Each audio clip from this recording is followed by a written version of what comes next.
Okay, Manchester City, Manchester United, the FA Cup final. Well, it's going to Manchester. It's the red side of Manchester that's happy. It's finished 2-1 to Manchester United. An unexpected win. A lot of people were favouring Manchester City. So that's two major cup finals this week that have gone to the underdog.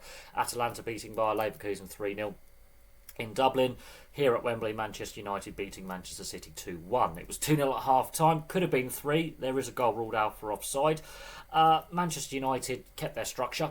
And they exposed that dangerously high line that Man City continuously use.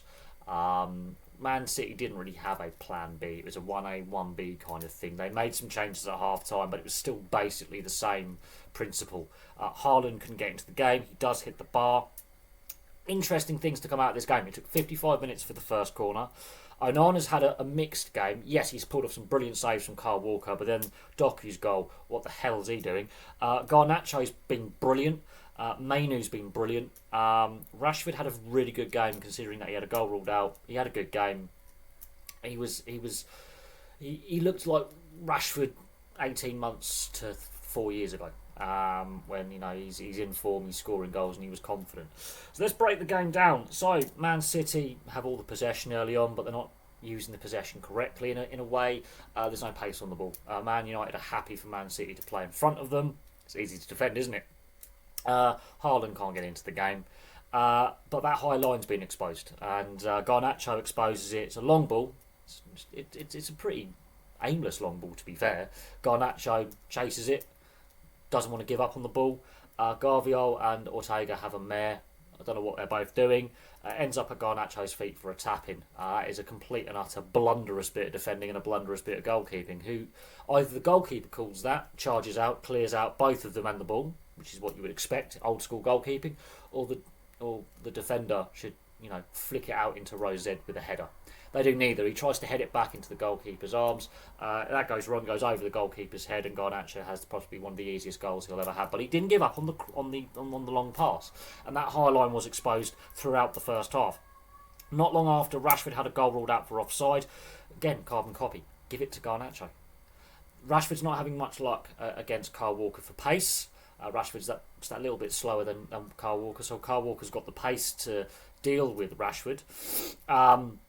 So they decide to do crossfield passes to Garnacho. They completely take out the midfield, completely take out the high line, and they expose them. Garnacho's got pace.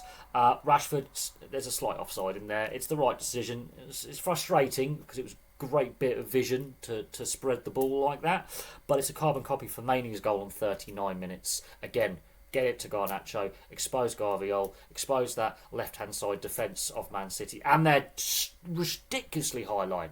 This is a key weakness of Manchester City. For all the goals they score and all their trophies and other things, their main weakness is their high line. If you can catch them out with the high line, you have a very, very good chance, especially if you can score quickly, one after the other. Mainoo, brilliant finish. Fernandez had a very good game, wasn't petulant today, actually didn't roll around and argue with the officials. That's a brilliant little gentle pass. Mainoo, it's good midfield play. He's backing up his more forward thinking players, and it's a good finish. Don't know what Ortega's doing in goal, but that's again poor positioning by the goalkeeper. It's 2-0 at half time. Could have been 3. Could have been 3. Years past, maybe the linesman doesn't put the flag up, and without VAR in years past, that Rashford goal may have stood. So it's 2-0 at half time. Could have been 3. Guardiola rolls the changes. Dokhu, I think, as one of the changes he brings on, have more of an impact than others. De Bruyne, he comes off early on in the second half. Haaland, while he's hit the bar on 53 minutes, was largely ineffective. Kyle Walker had a couple of really good shots that Onana's dealt with really well from on the edge of the box. He's really decided to take a couple of pot shots, but that's the problem. They're taking pot shots from outside the box. Man United would be happy with that. It took 55 minutes for the first corner of the game.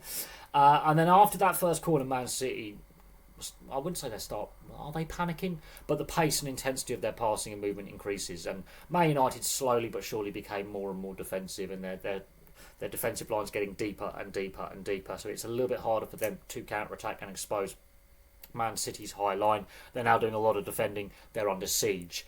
As I say, Haaland's hit the bar. Kyle Walker's had a couple of shots saved. Onana's had a good game up to that point until Doku's goal goes in on 86 minutes.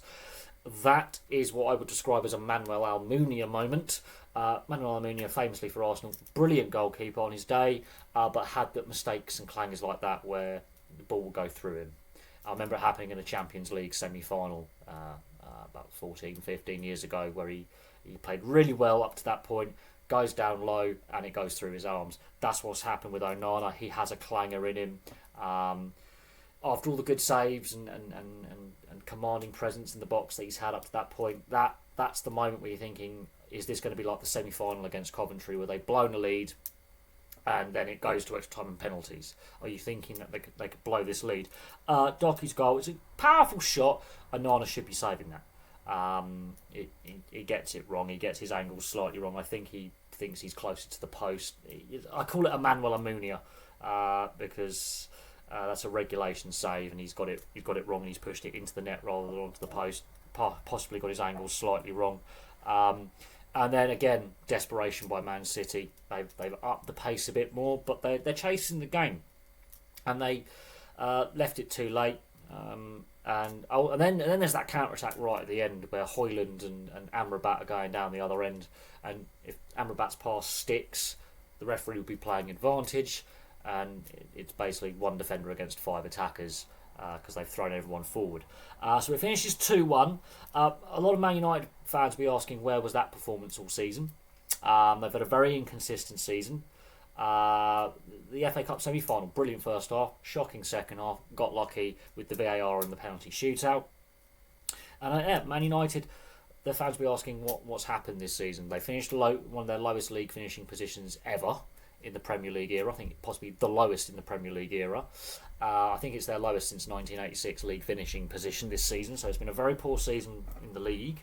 But they've won silverware, and yet Ten Hag is most likely sacked in the morning, and I'm not joking. There's been a lot of rumours circulating about Ten Hag's future at the club. Rumours circulate that they've already had discussions with multiple managers, and that this is his last game. Very similar to how they dealt with Van Gaal. You can debate whether Ten Hag is the right guy to be the manager. He's won 2 trophies in 2 years. He's still getting the sack, and this is the story that has been since Ferguson's retirement. Is you can win a trophy as a manager or get to finals and good league finishing positions as a manager with Manchester United and still get the sack. So we'll see what happens with Ten Hag. Has this result saved his job? But Man City were flat today. They got desperate in the second half, but they were flat today. Man United organised. They wanted it more, the 50-50s. They were clearly winning the 50-50s. They had more energy. This is potentially Man United's strongest lineup they could put out on the field. They've had a lot of injuries. They had a very solid performance from the goalkeeper through the entire team. So there we go. It's finished 2-1 to Manchester United. Man City, there are some weaknesses in this Man City side. They're not as invincible as people think. And Man United have actually exposed them very, very well. But they have a really good record against Man City, even when they've been having disappointing seasons and not winning trophies. Occasionally, they have some really good performances against Man City. They turn up, and they turned up today. And that was a very good whole team performance. And Mainoo had a brilliant performance as a roving midfielder. Garnacho was brilliant. I think he's underrated. Rashford, I think, had a good performance at the end of a very disappointing season. So there we go. Thank you very much for watching. Place your thoughts on the game in the comments section below. That's 2 major cup finals dealt with. We've got the German Cup final coming up later tonight, where Leverkusen obviously want to get back to winning ways and have an unbeaten domestic season. We've got the 2 European finals, remaining finals next week. But that's 2 underdog winners in 2 finals in 3 days. Can it be all the underdogs win the finals this season? Let's see what happens. But for me, for now, thank you very much for watching, and I'll have some more content for you guys very, very soon.